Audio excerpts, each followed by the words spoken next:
കുറച്ച് ദിവസങ്ങൾക്ക് മുമ്പുണ്ടെങ്കിൽ T G Mohandas ഉണ്ടെങ്കിൽ ഒരു കാര്യങ്ങൾ പറയുന്നുണ്ടായിരുന്നു. അതിനെ തുടർന്ന് ഇപ്പോൾ ഭയങ്കര കേസും കാര്യങ്ങളൊക്കെയാണ് നടക്കുന്നത്. സി ജെ പി പ്രൊട്ടസ്റ്റിൻ്റെ ഇടയിലുണ്ടെങ്കിൽ ഇത് കണക്ക് പറയുന്നുണ്ടായിരുന്നു. അവിടെ വന്ന പിള്ളേർക്കുണ്ടെങ്കിൽ വേറെ ലക്ഷ്യമാണ്, അതോടെ തന്നെ ഉണ്ടെങ്കിൽ ഞാനായി ഇത് ഭരിക്കുന്നതെങ്കിൽ അവരെ ഉണ്ടെങ്കിൽ വെടിവെച്ച് കൊല്ലും, അവിടെ വരുന്ന സ്ത്രീയൊക്കെ ഉണ്ടെങ്കിൽ ബാക്കിയുള്ളവർ അവരെ ബലാത്സംഗം ചെയ്താൽ അല്ലെങ്കിൽ കയറി പിടിച്ചാലോ ഒന്നും കുഴപ്പമില്ലെന്നുള്ള രീതിയിലുള്ളവരെ അവിടെ വരുത്തോളം എന്നുള്ള രീതിയിലൊക്കെ ഭയങ്കര മോശമുള്ള രീതിയിലുള്ള കാര്യങ്ങളായിരുന്നു പറഞ്ഞിട്ടുണ്ടായിരുന്നത്. ഇപ്പോൾ നമ്മൾ നോക്കിക്കഴിഞ്ഞാൽ ഒരുപാട് പേരുണ്ടെങ്കിൽ പല പാർട്ടിക്കാരെ സപ്പോർട്ട് ചെയ്യുന്നവരായിരിക്കും, ചിലർ അങ്ങനെ ഇല്ലാത്തവരും ഉണ്ടായിരിക്കും. അതുണ്ടെങ്കിൽ കുറച്ച് വ്യത്യാസമാണ്.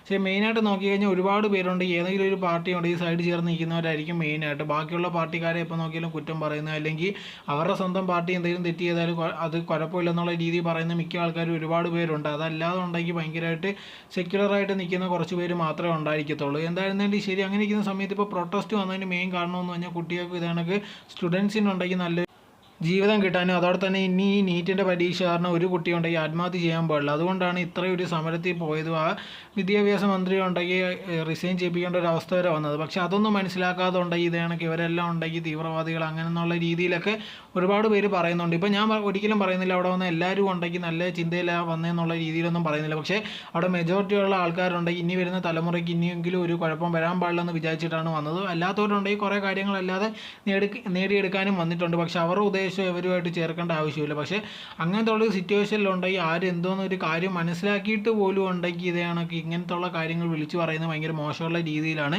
എന്തായിരുന്നാലും ആളെ അറസ്റ്റ് ചെയ്തിട്ടുണ്ട്. ഇനി ബാക്കിയുള്ള കാര്യങ്ങൾ വരും ദിവസങ്ങളിൽ അറിയാൻ പറ്റത്തുള്ളൂ എന്തോ നടക്കാൻ പോകുന്നതെന്നുള്ളത്.